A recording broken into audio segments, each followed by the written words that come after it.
ഷിരൂരിൽ അർജുൻ അടക്കമുള്ളവർക്കായുള്ള തിരച്ചിലിൽ നിർണായക തെളിവുകൾ ലഭിച്ചു.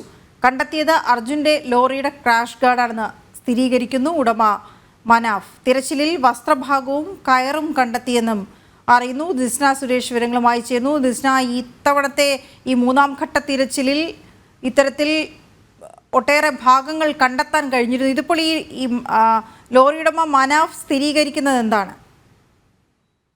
വീണ സൂചിപ്പിച്ചതുപോലെ തന്നെ ഷിരൂർ ദൗത്യത്തിലെ നിർണായക ഘട്ടത്തിലേക്ക് എത്തി നിൽക്കുന്നു എന്ന് തന്നെ നമുക്ക് പറയാൻ സാധിക്കും. കാരണം അർജുൻ ഓടിച്ച ലോറിയുടെ കയറാണ് കണ്ടെത്തിയത് എന്നൊരു സ്ഥിരീകരണമാണ് ഉണ്ടായിരിക്കുന്നത്. മാത്രമല്ല നേരത്തെ തന്നെ ഇത്തരത്തിൽ കയറ് കണ്ടെത്തിയ ഒരു സാഹചര്യം ഉണ്ടായിരുന്നു. അതുപോലെ തന്നെ ഈ വാഹനത്തിന്റെ പല ഭാഗങ്ങളും കണ്ടെത്തിയ ഒരു സാഹചര്യം ഉണ്ടായിരുന്നു.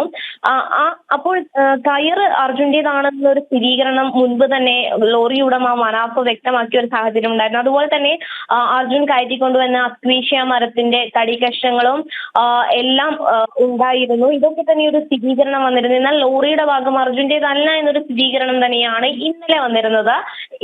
പക്ഷെ ഇന്നിപ്പോൾ നിർണായകമായ പല തെളിവുകളും അവിടെ നിന്ന് ലഭ്യമാവുകയാണ്.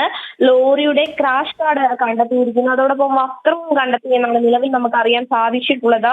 ഈ ക്രാഷ് കാർഡ് അതായത് അർജുൻ ഓടിച്ച വാഹനത്തിൻ്റെത് തന്നെയാണ് എന്നൊരു സ്ഥിരീകരണമാണ് ലോറി ഉടമ മനാഫ് ഇപ്പോൾ വ്യക്തമാക്കിയിരിക്കുന്നത്. കൂടുതൽ പരിശോധനകൾ ആവശ്യമാണ്, കൂടുതൽ സ്ഥിരീകരണം ആവശ്യമാണ്. ഇത് അർജുന്റേതാണോ എന്നൊരു സ്ഥിരീകരണം ആവശ്യമാണ് വീണ.